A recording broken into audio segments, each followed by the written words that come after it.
I always thought of Asheville as the kind of place where the mountains whispered secrets, where people came to find themselves or lose themselves, depending on the day. I moved here from Raleigh when I was 34, after a bad breakup and a worse job. Found work as a freelance contractor, the kind of thing people don't put much stock in but paid the bills. By the time I hit 48, I was still single, still grinding, but I'd carved out a little life for myself. A tiny rented apartment off Marymount Avenue, a beat-up Ford truck, and a coffee shop where the barista knew my order without asking. It was in that coffee shop, right before I got my world shattered like a cheap wine glass at a wedding, that I thought maybe things were turning around. My sister, Lindsay, texted me, said she needed to talk. Urgent. Family dinner. Said her daughter was going through a rough time, and she needed my help. Again. So I went, like always. I let her pull me in with her worried voice and teary eyes. She always played the part so well, always knew how to hook me with guilt. The dinner was at her house on the east side, where the houses are a little too close together and the neighbors pretend not to notice. I showed up with a bottle of wine I couldn't afford and a smile I didn't feel. And there it was, her daughter, my niece, sitting at the table like a prop. Lindsay gushed about how hard things were and how she didn't know what she'd do without my help. I'd heard it all before. Rent was late. The car needed repairs. Groceries were running low. I reached for my wallet out of habit, but something in the way my niece looked away when I offered, made me pause. That's when I caught a glimpse of a man's coat slung over the back of a chair in the living room. A man's shoes by the door. A cigarette in the ashtray still smoldering. Lindsay's daughter wasn't the only one she'd been worried about. There was someone else. Someone she hadn't mentioned. I didn't say anything at first. I just watched as the pieces clicked together in my mind. Lindsay wasn't struggling. Lindsay wasn't scraping by for her daughter. Lindsay had a boyfriend. A secret one. One who was spoiling her rotten while I footed the bills. And right then, as I sat there processing it all, she called me a loser. Loud enough for the whole table to hear. The cake she'd been serving slid off her knife, splattering across my face like some cheap sitcom punchline. I just sat there, the frosting dripping down my cheek, feeling the bitter sting of betrayal and the slow, simmering heat of years wasted. I didn't even bother to wipe the frosting from my face. It felt symbolic, like I was wearing the mask she'd painted for me all these years. The fool, the reliable brother, the one she could always count on to clean up her messes. But that night, with the cake melting down my cheek, I realized I wasn't just wearing it. I'd let it become part of who I was, and I hated myself for it. As everyone else froze, staring at the disaster unfolding, I stood up.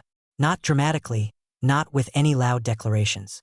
Just quietly, like I was standing up from a funeral.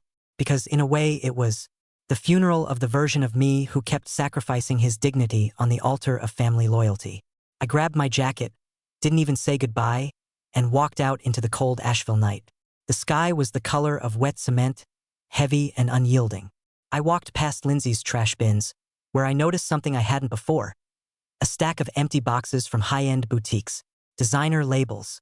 Not the kind of thing a single mom scraping by should have in her recycling. That's when it clicked. This wasn't just about a secret boyfriend spoiling her. It wasn't just about the lies she'd been telling.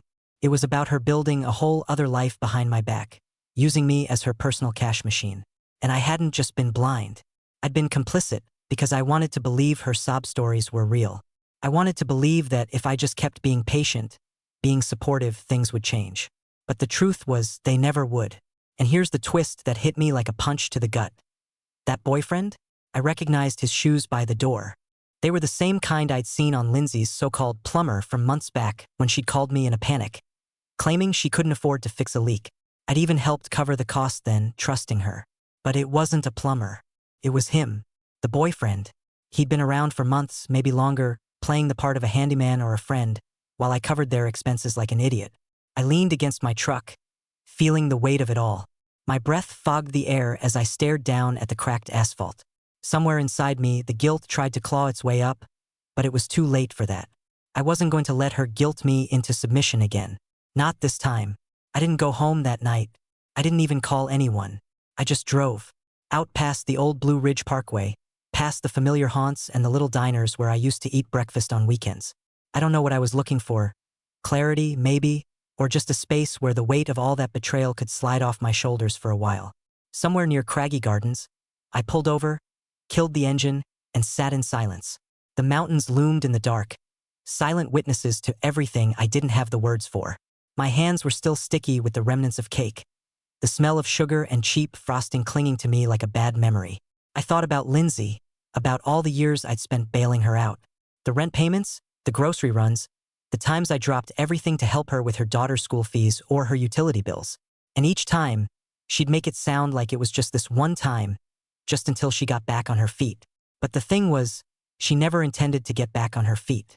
She was perfectly content to let me keep her afloat while she built a fantasy life with someone else. And that someone else, him. The so-called plumber, the secret boyfriend. I realized now he wasn't just her lover. He was her co-conspirator.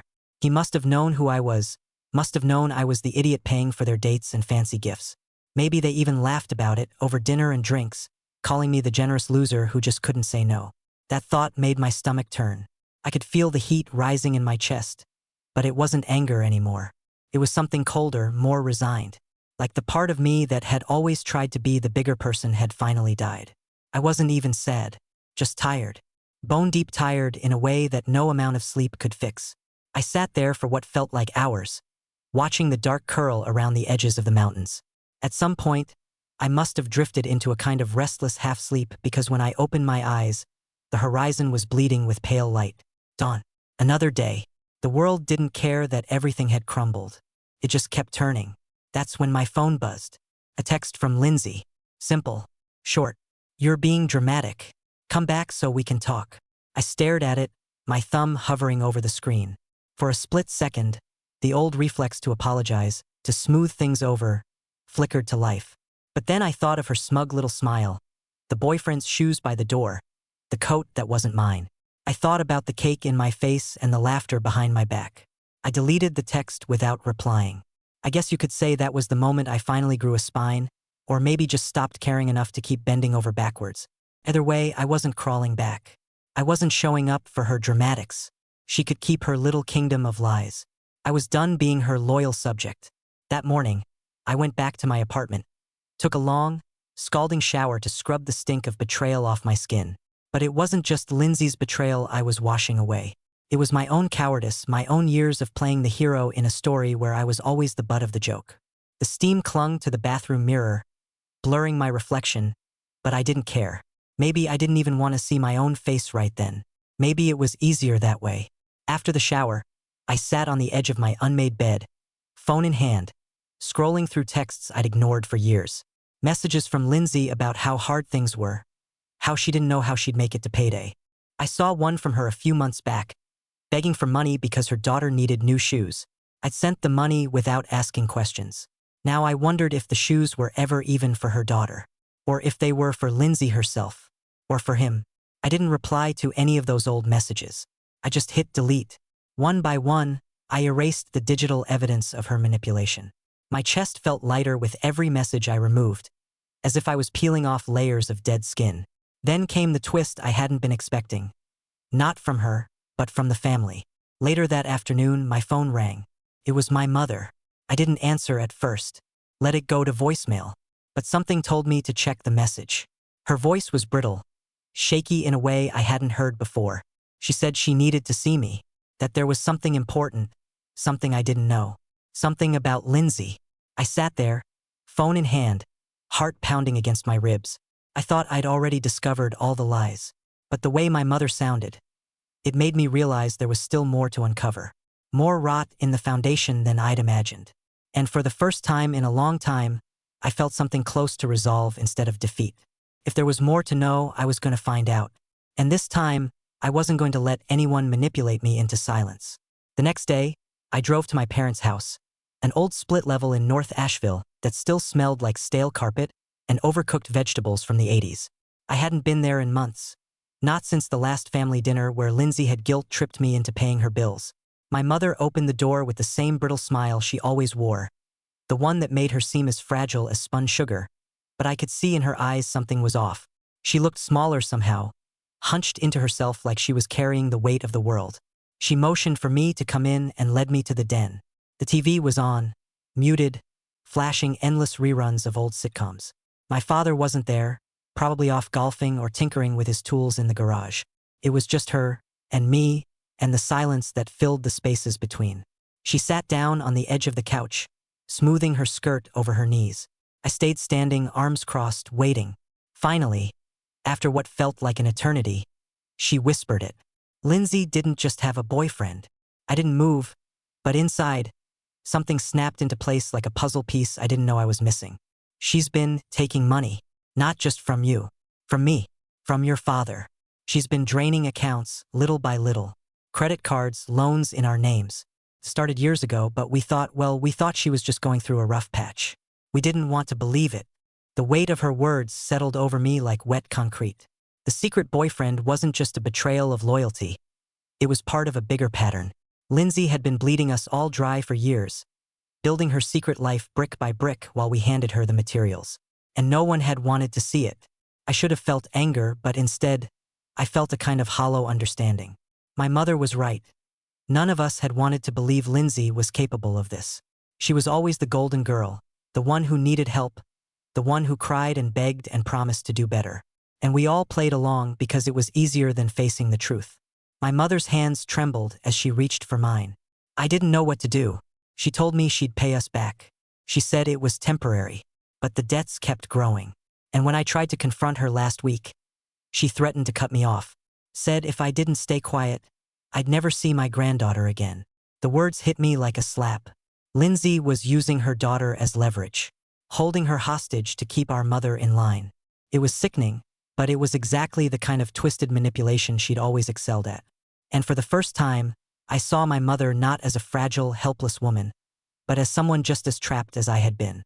I squeezed her hand gently, feeling the weight of years between us. "We're not going to let her get away with it," I said softly.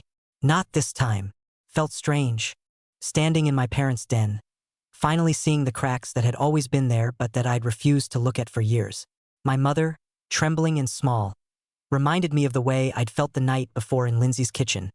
Cake sliding down my face and dignity draining out of me like a punctured tire. I thought about the secret debts, the fake stories, the way Lindsay had used her daughter as a shield. And I thought about all the times my mother had told me Lindsay just needed a little more time, a little more help. Maybe she had believed it back then. Maybe we both had. I took a deep breath, feeling the weight settle squarely on my shoulders. My father wasn't here, and he wasn't going to help. He'd always been hands-off, a man who believed problems solved themselves if you ignored them long enough. That left me and my mother, alone in the den, facing the mess we'd let Lindsay make of all our lives. "I'll handle it," I told her, and though my voice was quiet, it felt like the first honest thing I'd said in years. "I'll get the truth out. I'll make sure she doesn't keep doing this." My mother nodded slowly, her lips trembling as though she wanted to say something more but couldn't, or wouldn't. I wasn't sure which. When I left their house, the sun was setting behind the mountains, casting long shadows across the neighborhood.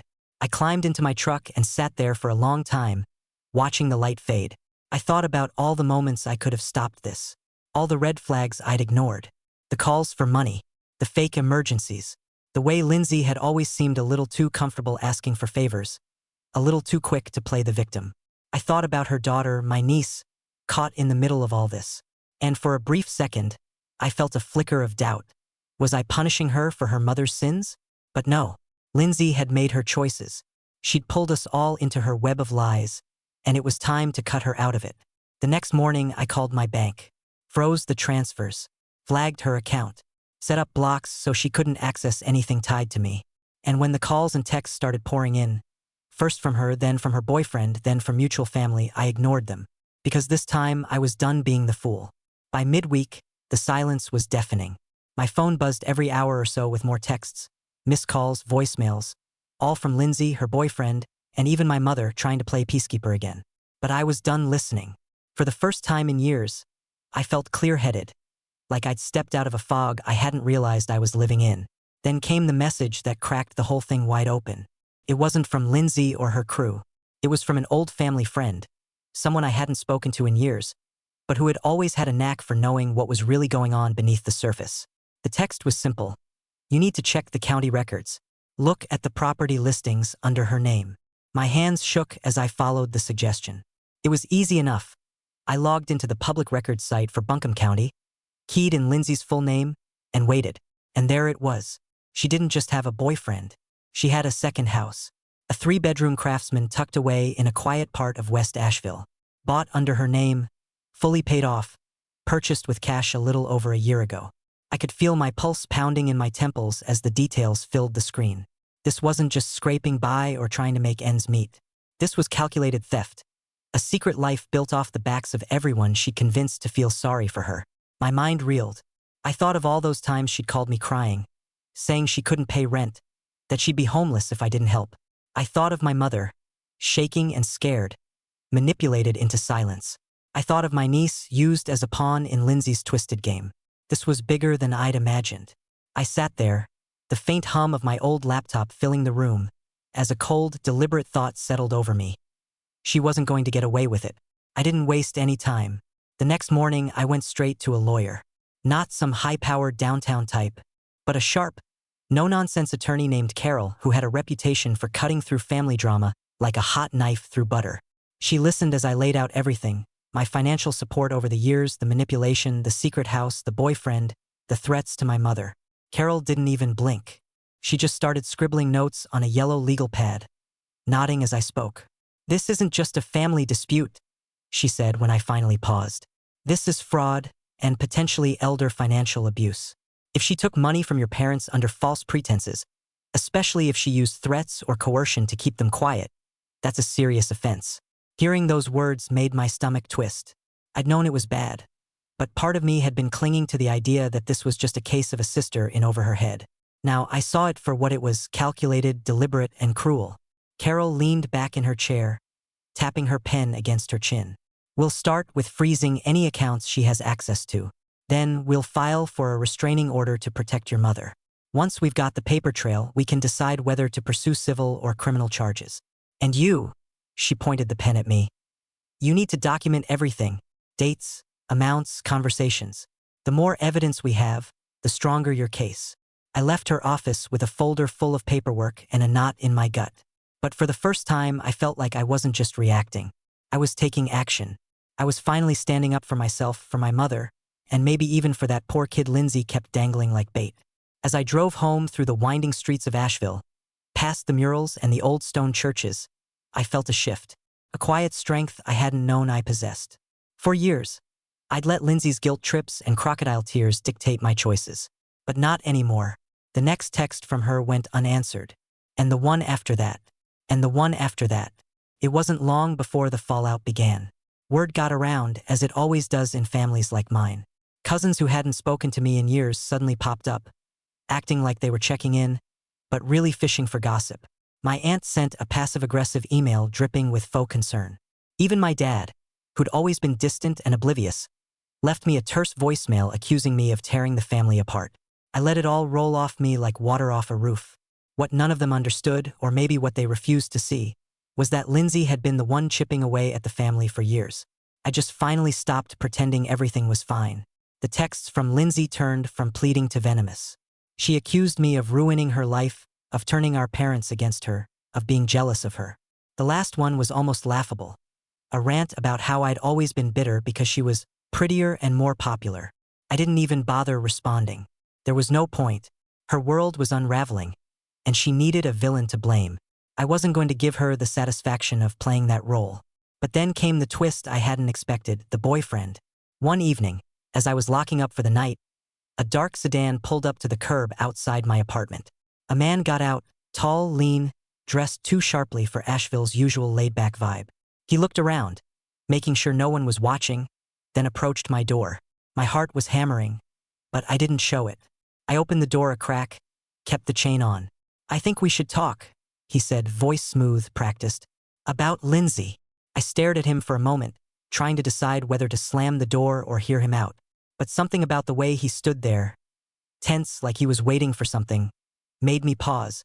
I unhooked the chain and stepped back, letting him in. And as soon as he crossed the threshold, he said it. "I didn't know she was doing all this. I didn't know about the money or your family. I thought she was just struggling, that she needed help." He sat down heavily on my worn-out sofa, scrubbing a hand through his hair. "I thought I was the only one helping her. Turns out, I was just another mark." I watched him, feeling a strange mix of resentment and reluctant understanding. We were both fools in different ways. But at least now he was admitting it. He sat there, slumped forward, looking like the air had been punched out of him. I stayed standing, arms crossed, staring at the man who, only a few days ago, I'd imagined as the villain in my story. Now, he looked like just another piece in Lindsay's game. He told me how he met her at a community event, how she spun her tale of hardship. Single mom struggling to get by, family unsupportive, just trying to give her daughter a good life. She made him feel like a hero, like he was saving her from drowning. And he admitted, with a bitter laugh, that he'd fallen for it. She said she was trying to leave a bad marriage, he said quietly.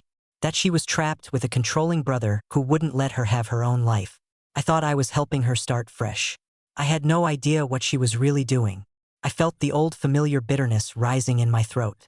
Of course, she'd painted me as the controlling brother, the villain. It made sense. She needed to be the victim in her story, and I was the easiest scapegoat. And this guy, he was just another pawn like the rest of us. He glanced up at me, eyes tired. Look, I get it if you hate me. I probably deserve it. But I'm done with her. I found out about the other house, the money. I was ready to move in with her. Thought we were building a life together. But it was all lies. I confronted her, and she laughed. Told me I was just a backup plan. That's when I realized how deep in I was. How stupid I'd been. He sighed, rubbing his temples. I'm here because I want to make things right. I know I can't undo the damage, but I thought you should know. I'm done covering for her. If you need statements, evidence, whatever, I'll give it to you. I just want to see her finally face the consequences. For a long moment, I said nothing. Just stared at the man who'd walked willingly into Lindsay's web, as I had so many times before. I felt a flicker of something. Sympathy, maybe, or just the cold comfort of knowing I wasn't alone in this mess. Finally, I nodded. All right, I said quietly. Let's do this. We spent the next few days piecing everything together. The boyfriend, his name was Travis, handed over text messages, emails, even a few voicemails Lindsay had left when she thought he was still on her side. He gave me the lease papers for the secret house, receipts from fancy boutiques, proof that she'd been living a double life for years while I played the fool. Carol, the lawyer, nearly rubbed her hands with glee when I brought the evidence to her office. This is more than enough, she said. We'll file a civil suit, and if she doesn't settle, we'll go public. It's time the whole family saw the real Lindsay. I didn't relish the thought of airing dirty laundry, but I was done shielding her from the consequences of her own actions. For too long, I tried to protect her because she was my sister, because I thought loyalty was more important than justice. But now I saw what that loyalty had cost me, and my mother, and everyone else Lindsay had sucked into her web. A week later, I served her with papers. She showed up at my door, mascara streaked, shrieking about how I was destroying her life. She begged, she threatened, she sobbed. But I stood there, silent, arms crossed, watching her unravel. She called me a monster, said I was heartless, said I was doing this just to get back at her. I let her scream until her voice broke. Then, quietly, I said, "You did this to yourself." She left, slamming the door so hard the walls shook. I didn't follow. I didn't comfort her. I didn't explain. I just locked the door behind her and leaned against it, breathing in the silence that followed. For the first time in years, I felt something close to peace.